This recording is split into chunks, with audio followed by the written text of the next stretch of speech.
Olá, amigos da Tartarugas Café, eu sou o Guilherme Vieira. Desta vez eu estou aqui para mais um vídeo e eu vou falar sobre três coisas.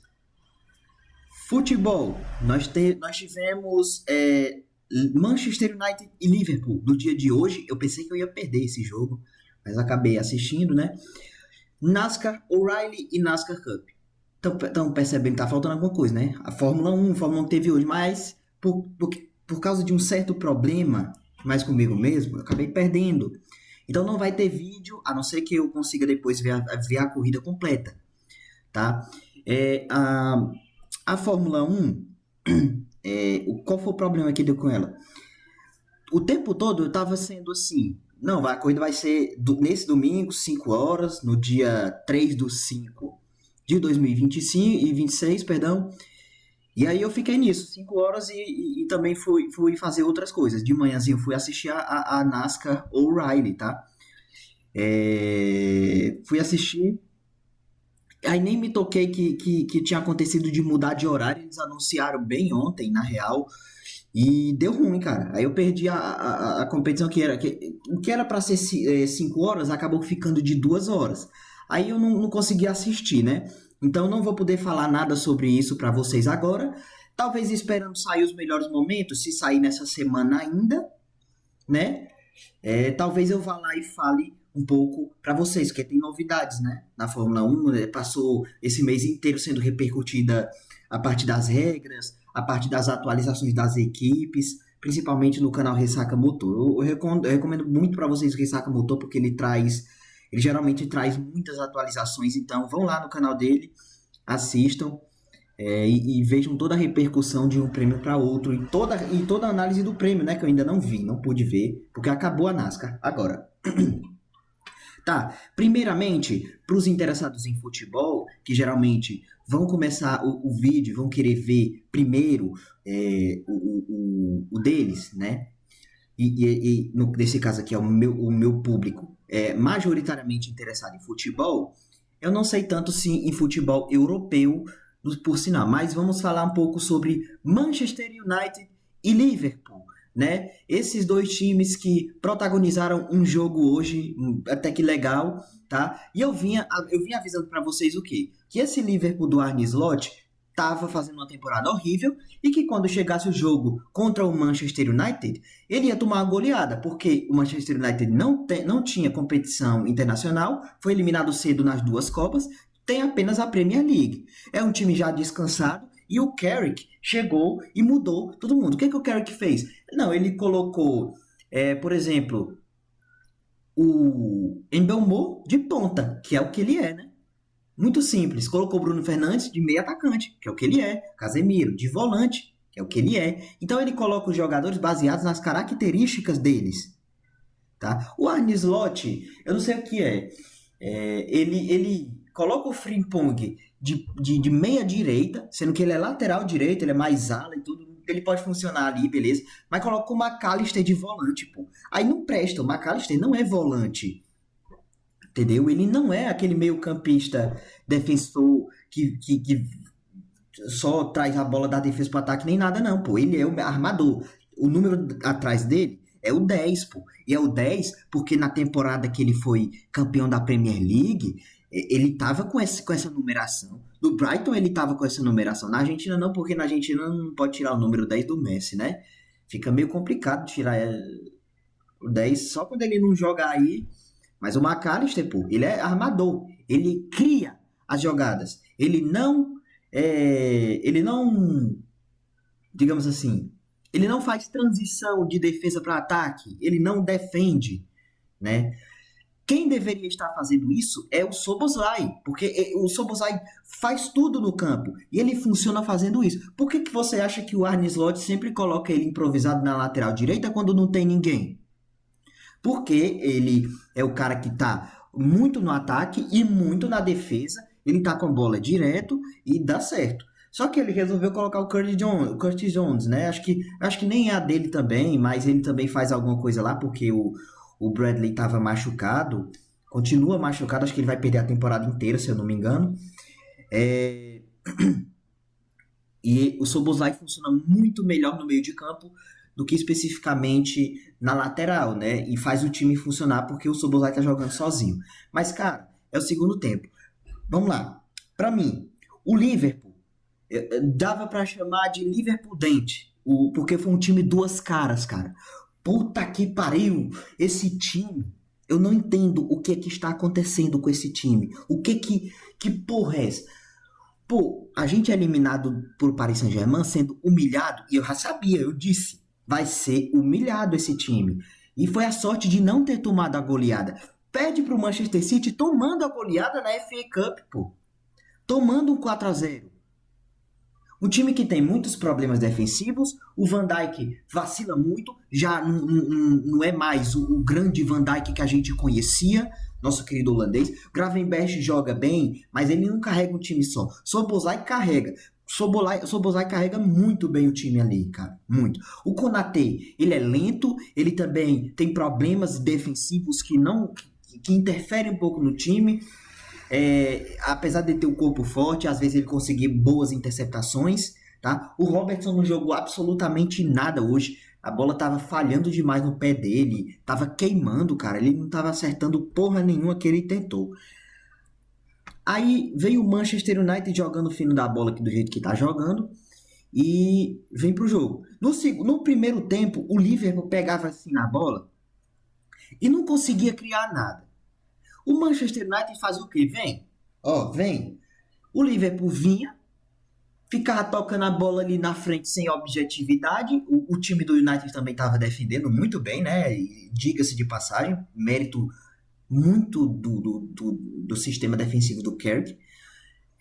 Mas, né, o Liverpool também toca a bola aqui, toca a bola ali, não tem movimentação para tentar enganar a marcação, não tem porra nenhuma, não tem entrega, não tem bosta nenhuma nesse time, cara. É ridículo, é ridículo. Aí, o que acontece? O Manchester United, vindo num contra-ataque desse, consegue um lancezinho de escanteio aqui e ali. Vem esse lance de escanteio que o Bruno Fernandes bate, aí a bola vem pro miolo da área. Não sei quem é que tira, se é o Konaté. Alguém tira, a bola toca em alguém, toca no Van Dijk, se eu não me engano. Sobra no. Foi o primeiro chute do Matheus Cunha. Matheus Cunha fica sozinho de novo para pegar essa bola de novo, mais uma vez, bater bem demais. Aí a bola desvia no McAllister e o goleiro Woodman não conseguiu pegar, né? Agora o terceiro goleiro do Liverpool que estava jogando, o Alisson, perdeu, tá lesionado. O Mamardashvili também tá lesionado. E aí agora foi o Woodman, que, diga-se de passagem, não é um goleiro assim, não achei assim tão ruim, não, mas também bem meia boca na real, mas não achei ele tão ruim, não. Também não deu pra ver muito do goleiro, né, na real. Aí, 5 minutos de jogo, isso aí, o Manchester United já faz 1-0. O Liverpool vai pra frente, continua naquele marasmo, não acerta nada, fica tocando a bola aqui, rondando a área do outro time, sem poder fazer absolutamente nada.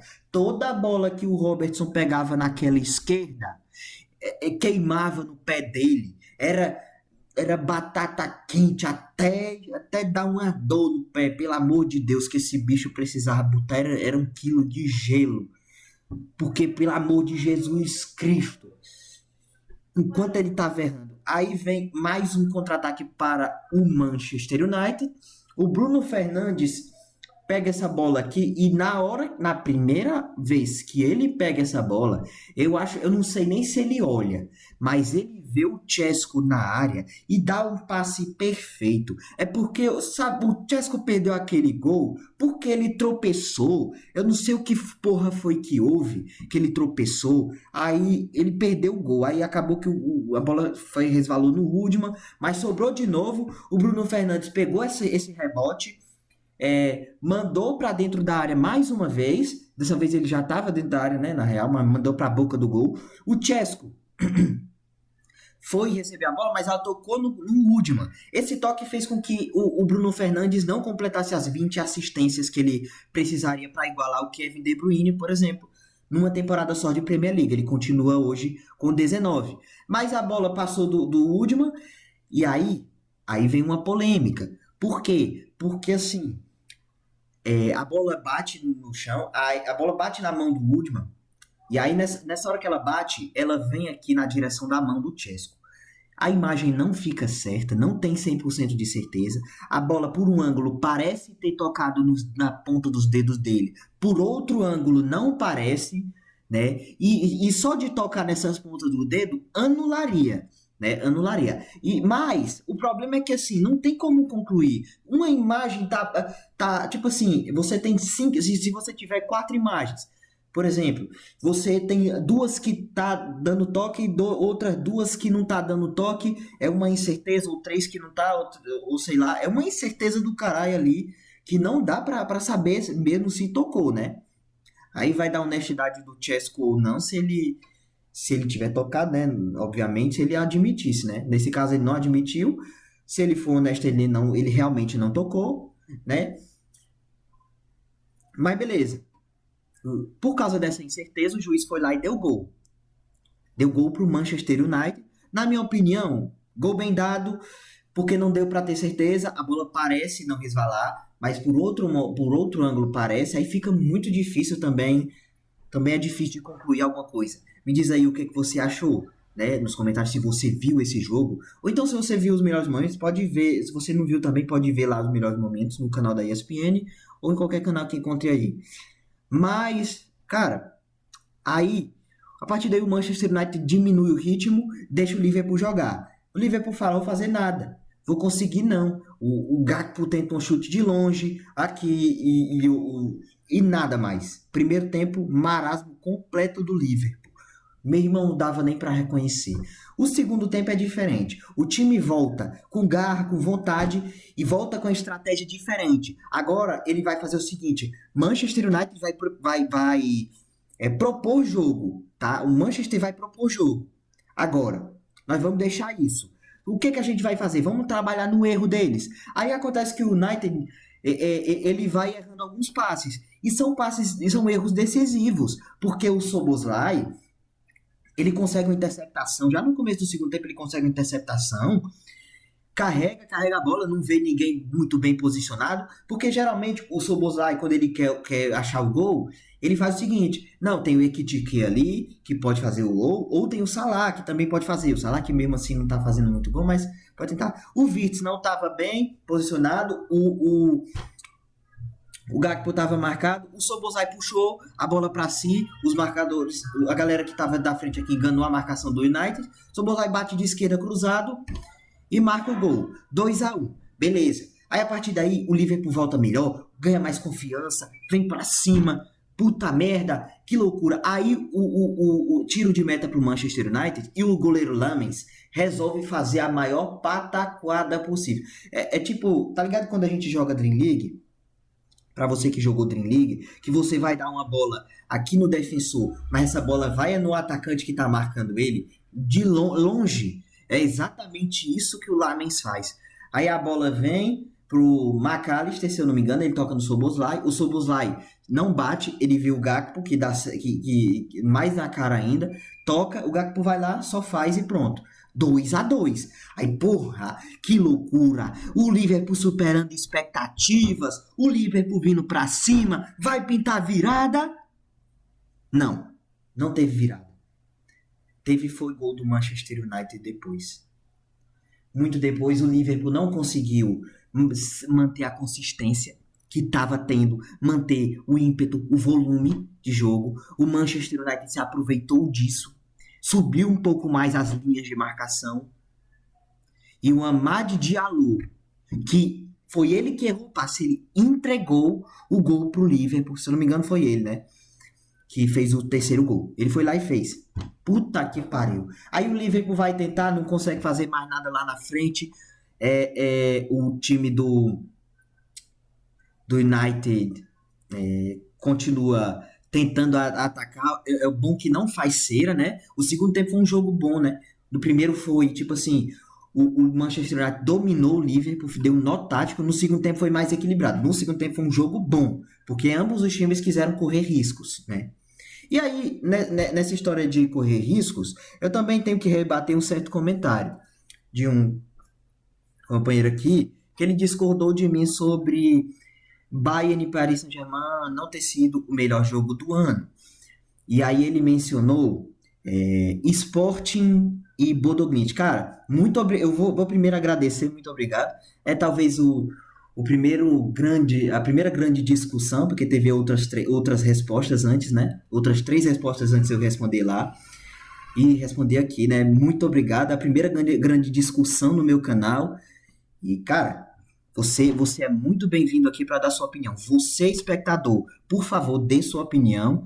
Eu vou apresentar meus argumentos, vou ouvir direitinho de vocês e vou falar aqui.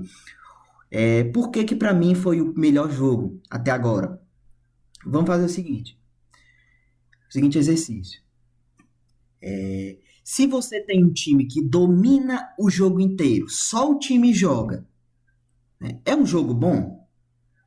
É um jogo que a gente fala assim, puta que pariu, que jogo massa que a gente viu hoje. Não, ninguém fala isso. Todo mundo fala, não, esse time dominou, esse time meteu a peia, parece que o outro nem jogou, o outro só assistiu, não é isso? Tudo bem que às vezes o viés que a gente usa, sendo a maioria, não é necessariamente uma coisa boa, né? Não é necessariamente um sinônimo de verdade, né? Mas é só você olhar, né? É só você olhar. Ninguém percebe isso, tá? Não dá para perceber que um jogo é muito bom por causa de uma coisa ali. Você tem jogos épicos em que um time dominou o outro, mas não foi o melhor jogo do ano.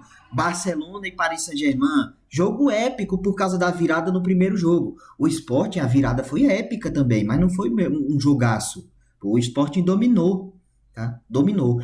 E aí, o Paris Saint-Germain e Bayern já foi diferente. Os dois times, eles estavam aceitando os seus próprios erros defensivos e estavam focando muito mais em fazer mais gols do que o outro. E foi o Paris Saint-Germain que ganhou isso aí, né? E aí você vê nisso muitas dinâmicas de ataque que fizeram esse jogo acontecer. Era um jogo que não parava praticamente, era um jogo que tinha muito bom lance. Quando tem muitos gols assim, um equilíbrio de gols, já é sinal de jogo que é movimentado, né? Claro que os times têm defendido mal, os times Paris Saint-Germain e Bayern de Munique, mas eles estão focando todas as suas forças no ataque, que nem o próprio Barcelona do Hansi Flick. Por que que ele faz isso? Porque não dá para ter uma defesa e ataque 100% fortes, né? 100% consistentes. Ou você vai fazer melhor defesa e pior ataque, ou você vai fazer pior ataque, ou vai fazer melhor ataque e pior defesa, né? E aí é justamente isso que alguns times da Europa têm feito, né? O Barcelona, o Bayern de Munique, deixa eu ver aqui quem mais, o Paris Saint-Germain, o Manchester City tem sido assim, focado muito mais em ataque. E por isso, por causa dessa troca. Tipo assim, não foi um jogo dominante, não, pô. Foi trocação também. Teve. Tudo bem que o Paris Saint-Germain conseguiu abrir um 5-2, mas o Bayern tava lá e se recuperou, fez um 5-4, só não conseguiu empatar por pouco ali. E foi por causa dessa trocação que tá concorrendo para ser um dos melhores jogos do mundo. Por que você acha que Brasil e França também pode ser sim um dos melhores jogos? Porque, embora a França tenha tomado total controle das ações ali, o Brasil, quando ela deixou o Brasil jogar, o Brasil jogou. Jogou bem e atacou. Né? Não é o Brasil que a gente quer ver, obviamente, mas o Brasil jogou. Né? Então é isso. Eu encerro o futebol por aqui. Não, na verdade não, porque aí tem um pouquinho de história dessa rivalidade de Liverpool e Manchester United que eu tinha que tocar, né? Cara, parece ela começou, né? Não é isso? É o que eu sempre ouço falar, o que eu vejo, assim. Ela começou com a cidade de Liverpool. Ela era exportadora de algodão, se eu não me engano. Muito exportadora. E ela tinha um porto. Aí Manchester foi lá e criou outro porto. A galera de Liverpool não gostou e criou-se uma rivalidade entre as cidades, que depois acabou sendo refletida nos dois grandes clubes dela, Liverpool e Manchester United, né? Acabou sendo refletido. Depois o Liverpool acabou, recentemente agora, criando uma rivalidade com o Manchester City, né? O que que acirra muito mais a rivalidade entre as duas cidades, mas o futebol mudou. Antigamente, a rivalidade surgia muito mais por certos contextos do que é agora, né? Tipo, Boca e River surgia por causa de luta de classes, Barcelona e Real Madrid mais por causa da ditadura Francisco Franco, aí a rivalidade entre Espanha e Catalunha e tudo. Real Madrid como representante espanhol de Madrid, o Barcelona como representante catalão, né? E aí tem tudo isso. Mas hoje o futebol é mais complexo. Você vê que tem, por exemplo, tem muitos, muitos pobres que torcem para o River Plate, muitos ricos que torcem para o Boca Juniors. É uma coisa que acontece normal, porque o tempo vai fazendo a sociedade crescer e as relações vão mudando, vão trazendo mais complexidade. Como o esporte vem crescendo junto, ele também está sujeito a ser um reflexo dessa sociedade. E por isso ele ganha mais complexidade, né? E então as rivalidades hoje vão surgindo por motivos muito diferentes, mas as que surgiram antes vão continuando, vão mantendo a sua tradição. Liverpool e Manchester United continua sendo a maior rivalidade, o maior clássico da Inglaterra, tá? Pronto, eu encerro o futebol por aqui para falar de NASCAR. Sobre a O'Reilly, eu não vi no sábado, porque eu estava trabalhando no dia, é, mas hoje de manhã, quando eu acordei, eu fui logo ver, fui logo assistir, né? Porque quando é assim, quando eu tô livre, eu não respiro. A primeira coisa que eu faço quando eu acordo é pegar no celular, né? E é triste, mas é assim. Muita gente faz isso, né? Muita gente. Embora eu esteja mudando esses hábitos agora, e eu recomendo você, se você quiser ter um pouquinho mais de clareza mental, se você quiser ter uma vida um pouquinho mais plena, fazer isso, acorda, mano. Acordar e fazer o que quiser. Vai escrever se você gosta de escrever, vai desenhar e fazer qualquer coisa que você gosta de fazer. Vai fazer um esporte, pô. Treina assim que acordar, que dá certo. Fica de boa, fica muito de boa, tá? Aí você melhora um pouco a sua clareza mental, tá? Mas eu acordei e fui assistir a NASCAR O'Reilly. Cara, deixa eu ver aqui, foi nas 15 primeiras voltas, teve duas bandeiras amarelas, duas ou três bandeiras amarelas. Terrível. Depois a corrida foi entediante, foi ruim, muito ruim mesmo. Depois disso, mas o Allgaier ganhou o primeiro segmento. O segundo segmento eu nem me lembro mais quem foi que ganhou. Eu acho que foi o Conor Zilas. Se não me engano, né? Foi o Conor Zilas. E o terceiro segmento, a corrida quem ganhou foi o Kyle Larson. Como? Por que ele ganhou? Na verdade, eu não me lembro quem ia ganhar. Tinha alguém bem, muito bem, lá na liderança. Acho que era o Allgaier. Mas nas 10 últimas voltas, nas 12 últimas voltas, aconteceu uma bandeira amarela. Adivinha só, o Kyle Larson largou muito bem, manteve essa liderança, o Allgaier foi perseguir ele. É, e foi interessante esse final, porque o Allgaier estava perseguindo, estava vindo rápido, só que o Larson, ele cobria tão bem os espaços, mas tão bem que o Allgaier não tinha brecha para ultrapassar, cara. Era incrível como a experiência de um piloto de Cup faz diferença. E aí você tem essa discussão, né? Os pilotos de Cup, será que é recomendável mesmo, eles pilotarem? Eu não gosto muito dos pilotos da categoria acima pilotando as categorias de baixo. Aí vem o Larson que pilota essa daqui, veio também o Conor Zilas, né?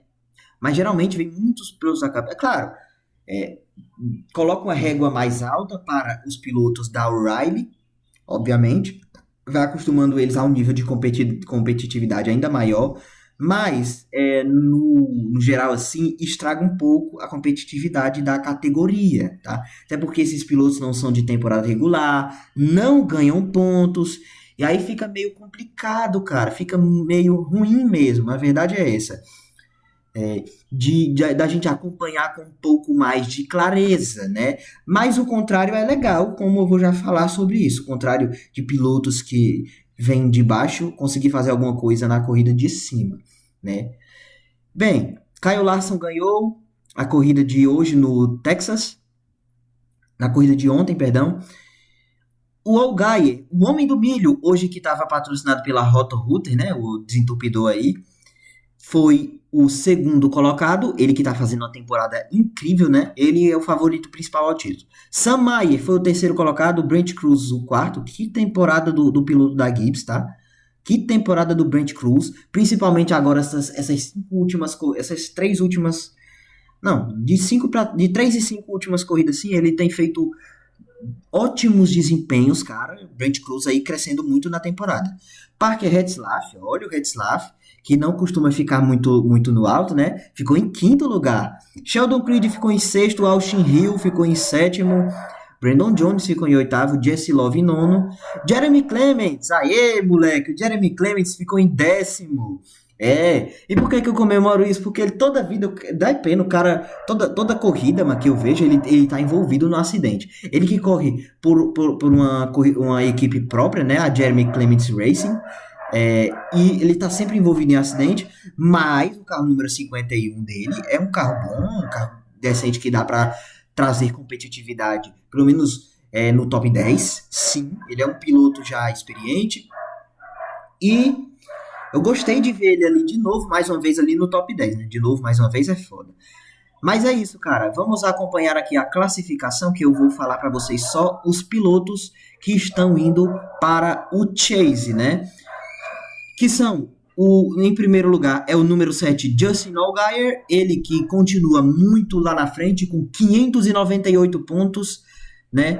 Vai ser claramente o primeiro a chegar nos 600, né? São o quê? 12 corridas até agora, 12. O Sheldon Creed, que, porra, tá traduzido aqui como Sheldon Crença. Porra, cara. A NASCAR traduz alguns nomes assim, que tem esse tipo de significado. Sheldon Creed é o segundo, com 477 pontos. O Jesse Love, nosso querido carrinho 2 do amor, é o terceiro colocado com 431. Corey Day é o número 4 com 400 pontos. Corey Day, o vencedor de Talladega. Brandon Jones, né? O nosso querido Brandon Jones, número 20 da Gibbs, 394 pontos, é o quinto colocado. Sam Smith é o sexto com 376. Austin Hill, e Hill tá traduzido aqui como colina. Faz o teste. Vai no site da NASCAR, aí você coloca traduzir para o português no botão direito, mas tem que fazer isso no Google Chrome, claro. Traduzir para o português. Aí você coloca a classificação da O'Reilly para você ver como eu não tô mentindo aqui. O Carson Kvapil, o Austin Hill, perdão, o número 21, ele ganhou uma posição e fica agora com 357. Quem também tem essa pontuação é o Carson Kvapil, que perdeu a pontuação porque ele tem o quê? Uma vitória a menos, é isso? Ele tem uma vitória a menos que o Austin Hill. O Austin Hill tem uma vitória, o Carson Kvapil não tem nenhuma. É o oitavo colocado. O nono colocado é o Parker Retzlaff, que acabou ganhando mais uma posição, né? Tem 329. Ele tirou essa posição do Taylor Gray, o Taylor Cinza, né? Tem 300, que tem 306, outro piloto da Gibbs. Outro da equipe Gibbs, número 18, William Solis, ele que também tem uma vitória na temporada, que foi Bristol. Eu acho que foi Bristol, se eu não me engano. 303 pontos. E finalizando o Chase, tem o Sam Mayer. Sam Mayer com 285 pontos. O primeiro fora é o Ryan Sieg, com o número 39, 13ª posição, com 277, e o Brent Tripulações, o Brent Cruz, nosso querido 19 da Gibbs, que está muito bem agora, 14º com 273, ele que também está visando aí a nossa querida, nosso querido Chase. Nós também tivemos corrida na Truck Series, tá? Eu não vi essa corrida, nem completa, porque foi na sexta-feira, dia de trabalho. Carson Hocevar ganhou. Kyle Busch ficou em segundo, Honeycutt em terceiro, Brandon Jones em quarto. Mais uma. Tá vendo? 3 pilotos de categorias superiores, né? Aqui. Ben Rhodes, o número 99 ficou em quinto, Laney Riggs em sexto, Daniel Henrik em sétimo, Christian Nex em oitavo, Ty Majeski em nono e Chandler Smith em décimo. Vou olhar aqui a classificação da Truck para vocês também, para vocês verem quem é que tá aqui. Caden Honeycutt, a classificação em ordem. Caden Honeycutt, Chandler Smith, Laney Riggs, Gil Ruggiero, Ben Rhodes, Christian X, Ty Majeski, tá traduzindo obrigado Majeski, é complicado, né, mano? Aí Corey Haim, na verdade Corey Haim não está no Chase porque ele não é piloto de temporada regular, tá? Stuart Friesen, não, perdão, agora depois do Corey Haim, o Tyler Ankrum, aí agora sim é o Stuart Friesen fechando a 10ª posição, mas o Jake Garcia é piloto regular, número 98, e ele que sim que fecha a zona de Chase da Truck Series. Agora, por falar em Carson Hocevar vencendo, hoje ele fez uma corrida, ele foi para a corrida na Cup com muita empolgação, né? Muita. Ele é o vencedor de Talladega, venceu bem, se garantiu aí, primeira vitória dele na história da Cup. E porra, ele vence agora na Truck e faz a pole position, faz o melhor tempo. E aí ele consegue muito bem manter o primeiro segmento, só que aí a galera vai parando e ele perde um pouco nessa parada, nessa estratégia, tá? Mas o Carson, você vai, que piloto, viu? Que piloto. Daniel Suárez, vamos falar sobre um destaque da corrida. Daniel Suárez começou em segundo e no primeiro segmento ele estava perdendo ritmo, não estava conseguindo fazer nada. Ele desceu para 20º, cara. Eu acho que terminou mais ou menos por aí no primeiro segmento, tá? Este que foi ganho por Eric Jones, porque a galera, todo mundo foi parando, deu bandeira amarela já no final, e aí o Eric Jones se aproveitou dessa bandeira, não parou e ficou em primeiro com o Rick Stenhouse Jr., se eu não me engano, ficando em segundo. Aí eles conseguindo aí seus bons pontos, né? Pontos bons aí para o campeonato. No segundo segmento a gente já tem uma corrida diferente, mas eles ainda param em bandeira verde. O Corey Haim, ele conseguiu escalar o pelotão e foi liderando, até que ele conseguiu liderar. Corey Haim não é piloto regular de nenhuma das categorias, tá? Ele que tá correndo majoritariamente aí pela 2311, né? Buscando aí a sua chance de ser visto para ser transformado em piloto regular. E aí, levanta-se discussão. Para que equipe ele vai, né? Porque o Bowman não tá rendendo já faz muitos anos na Hendrick. É um cara que, principalmente essa temporada, depois que ele teve os vertigens, né? Mas ainda assim, mesmo sem os vertigens, ele não tá rendendo muito. Não está conseguindo brigar lá na frente, ir para as finais e tudo. Pode ser que saia. O Denny Hamlin algum dia vai se aposentar. Provavelmente, dizem as fontes que ele vai se aposentar lá para final de 2027, não vai correr em 2028. O Riley Herbst, que tipo assim, ele não entrega nada na Cup, ele não entrega com os carros que dão para ele. Aí vamos ver, né? Porque também ele tem a concorrência do Hocevar para ser contratado para as outras equipes. E o Hocevar já é um piloto mais experiente, que tá na Cup há mais tempo, tá indo bem pela Spire, e para mim é favorito a ser contratado. Mas o Corey Haim, ele tem muita chance, tá? Ele tem chance perfeita de ganhar.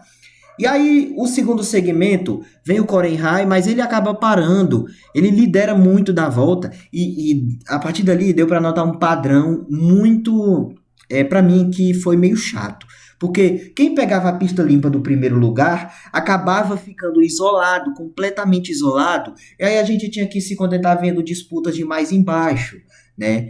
E foi assim que o Chase Elliott ganhou, né? Ele acabou assumindo a liderança, depois parou cedo em bandeira verde, junto com o Denny Hamlin, junto com a galera toda, e deu certo, acabou ganhando o segmento. Foi nesse próprio segmento que já no começo dele, nós tivemos 2 bandeiras amarelas, e em uma dessas bandeiras, quando a galera vai entrar nos boxes, acontece alguns acidentes. Primeiro, o Kyle Larson vai entrar, aí o Chase Briscoe vai sair. Não tem espaço para os dois, se batem. Chase Briscoe acabou danificado com o carro depois e não conseguiu correr. Ele que foi muito bem no primeiro segmento, chegou a liderar a corrida. Porra, parecia que ele ia fazer uma corridaça, mas por causa dessa única batidinha, ele não conseguiu mais fazer nada. Chegou a tomar a volta do Chase Elliott liderando. E o Kyle Larson depois acabou, ó, rodando ele mesmo sozinho e saindo da corrida, para no final entrar com coisa de 87 voltas de atraso, se não me engano aqui. Oxe, cadê a seta? Tá aqui. 87 voltas, é.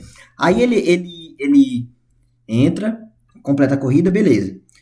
E aí outra coisa que acontece, Cole Custer também não consegue entrar. O Logano vai sair. E nisso que o Logano vai sair, ele dá ali com a lateral na traseira do Custer. E aí isso foi o suficiente, cara. O suficiente para o Logano sair fora da corrida também. E por falar em Logano e sua equipe Penske, que coisa horrorosa essa Penske, tá? Nessa temporada, cara. É muito decepcionante. Mas eu vou chegar já nessa parte, tá? Eu vou chegar na parte da Penske. Mas o Logano acabou saindo da corrida. Por causa disso. O Ty Gibbs depois, ele acabou rodando e batendo no muro, também saiu da corrida, nosso querido menino Gibbs, né? E não deu certo. Aí depois vem a terceira, né? O primeiro segmento teve 80 voltas, o segundo segmento teve 82, e o terceiro teve 85, perdão. E o terceiro teve 102. 102 voltas, aí 267. Eles fizeram essas voltas, algumas em bandeira amarela, as bandeiras demoravam demais. Aí foram se trocando ali, parando em bandeira verde. Chase Elliott estava liderando, né, lá no final, faltando 10. O que acontece? Claro, tem sempre que acontecer na NASCAR. Bandeira amarela, E aí eles vão rodando e a bandeira é longa. Só que aí começa o pit stop. Os oito primeiros daquela classificação não param. Chase Elliott não para. Denny Hamlin não para. Bowman não para. O Tyler Reddick vai lá e para. Tá? O Tyler Reddick para. E o Tyler Reddick tava lá em cima. Tava tentando, né? E aí, cara, cadê o Rosevar nisso aí, né? Rosevar que depois vai já aparecer aqui, mas ele conseguiu mais um top 10, tá? Só dando spoiler por enquanto. Que orgulho do menino Rosevar, mas vamos lá. É o seguinte, volta pra corrida e aí eu penso assim, porra, o Chase Elliott pegou meio sorte, né? O meio copo cheio dele é que ele não largou junto com o Tyler Reddick, que é o melhor carro, o melhor piloto, e tá fazendo uma temporada excepcional, isoladíssimo na liderança. Eu vou já até deixar aberto aqui já para vocês verem, né? Isoladíssimo na liderança, fazendo uma prova excelente, constância, top 10 direto, domínio total dele na categoria. A verdade é essa. Talvez o domínio dele também não seja, na verdade, maior do que o do Allgaier, ou talvez seja, ele tem mais vitórias, né? Tem 5 vitórias, o Allgaier tem 3. Mas o Allgaier parece ter a maior diferença, né? O Allgaier tem 121 e o Tyler Reddick tem 109. O Allgaier tem a maior diferença, então o domínio dele é maior do que o do Reddick. O Allgaier é ainda mais constante, né? Beleza. O Chase Elliott, o copo meio vazio qual é? O meio azar qual é? Largar do lado do Denny Hamlin. E por sorte o Elliott escolhe a linha de fora, mas o Hamlin larga bem, bicho. Larga muito bem. Na verdade o Chase Elliott escolhe a linha de dentro. E o Hamlin larga bem ali. Larga muito bem, mas o Chase Elliott consegue manobrar, consegue pegar esse primeiro lugar, abrir um pouco mais de vantagem e sim, ganhar a corrida. Um pouquinho antes, assim, o Chase Elliott devia estar a 30 metros da bandeira branca. O John Hunter Nemechek rodou. Antes, a NASCAR, se fosse a NASCAR de outros tempos, talvez mais próximo. NASCAR mais próxima. Por exemplo, 2023, por aí. Acontecendo isso na segunda volta, meu amigo, é overtime. Bandeira amarela e overtime. Agora não foi isso. Ele deixou seguir, né? Eles deixaram acontecer, deram bandeira branca. Chase Elliott se aproveitou, ganhou, né? Aí você vê que é mais uma disputa entre Elliott e Hamlin, tá? O Tyler Reddick tá muito isolado lá. É verdade que na pista ele disputa muito bem, mas está sozinho lá. Mas o Elliott e o Hamlin, eles costumam ficar perto nas posições no campeonato e fazer dobradinhas entre si, né? Claro que não são da mesma equipe, mas fazer tipo um primeiro, outro segundo. É a terceira vez já, mano. E primeiro, quando o Danny Hamlin ganhou, eu me esqueci em que prova, mas quando ele ganhou, na primeira vitória dele na temporada, foi ele em primeiro, Chase Elliott em segundo, depois o Chase Elliott conseguiu a primeira vitória com ele em primeiro, Danny Hamlin em segundo, e agora mais uma vez Chase Elliott em primeiro, Danny Hamlin em segundo. Ambos aí, mais uma vez, disputando vitórias na prova. Pode se criar uma rivalidade? Talvez, talvez. Vamos lá. Porque agora eu quero falar um pouco sobre a classificação e os pilotos que fizeram aqui, né? O que os pilotos fizeram aqui. Chase Elliott foi o vencedor da corrida, obviamente. Ele ganhou 68 pontos preciosíssimos para esse campeonato.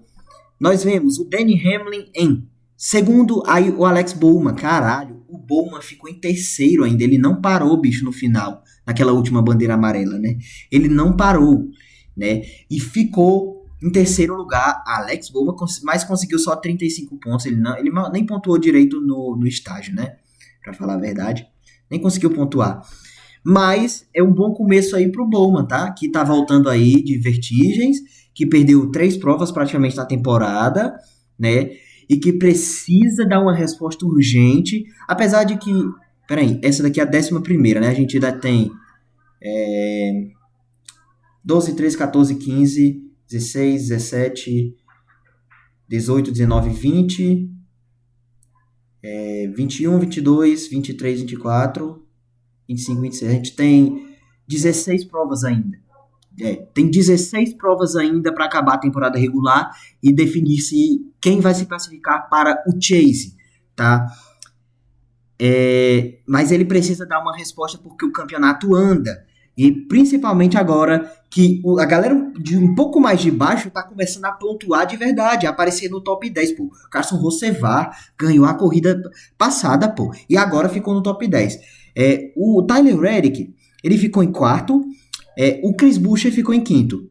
Tá? O Tyler Reddick, quando voltou para a bandeira amarela, ele tinha sido o primeiro a parar, e ele ficou em nono e ainda conseguiu a quarta colocação no final, porque tinha os melhores pneus, né? Mas não conseguiu chegar lá em cima para vencer. Chris Buescher foi o quinto. Que corrida do Chris Buescher, né? Ter top 10 o tempo todo. Ele é da equipe do Keselowski, né? E, porra, ele vem fazendo temporada legal, cara. Outro que vai poder se classificar sim. Tá? A equipe dele tá melhorando graças à administração lá do Keselowski e o sócio. Tá aí o Carson Rossevar em sétimo.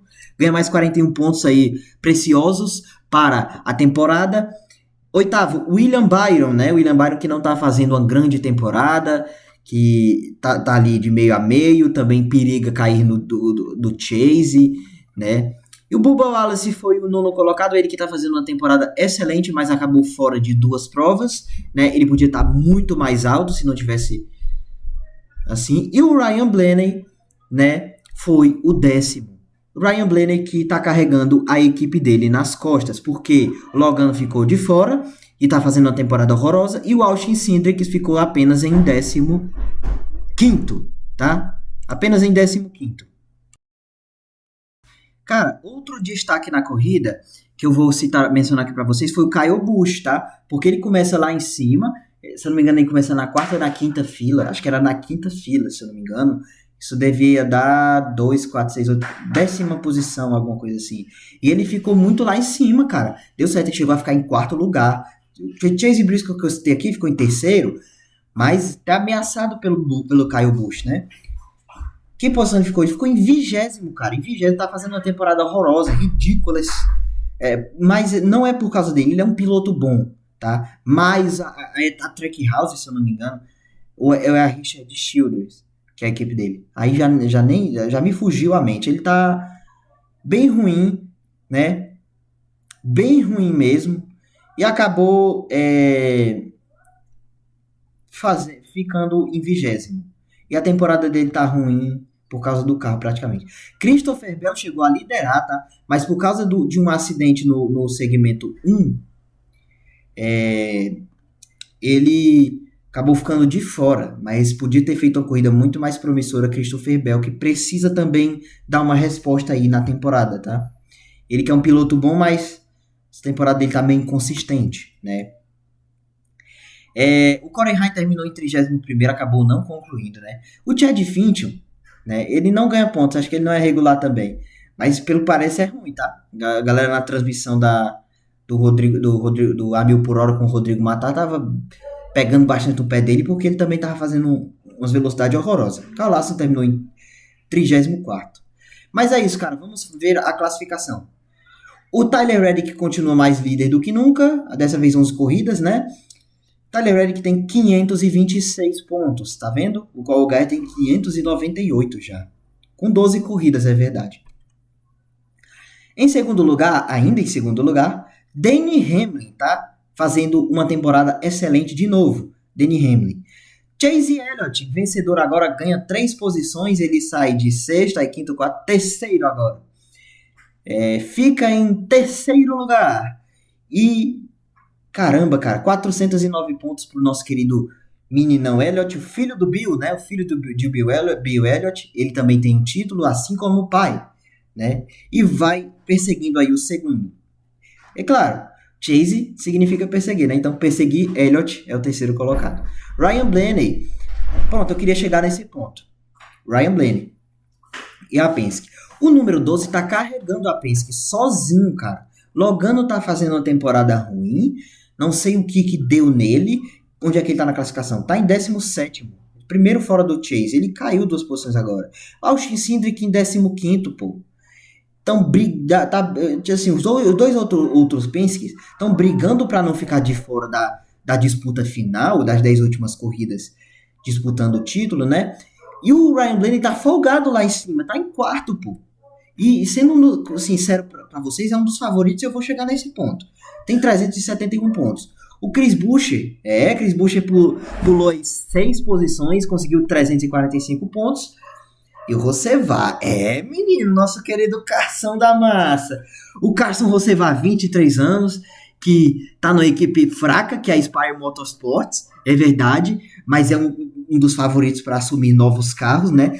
Se sai um piloto assim, que não entrega nada, ele entra e pode cravar. Eu acho que ele entrega, tá? Na minha opinião, ele entrega em uma equipe maior, disputando o topo de tabela, tá? O Rossevá é um piloto muito bom. Tá?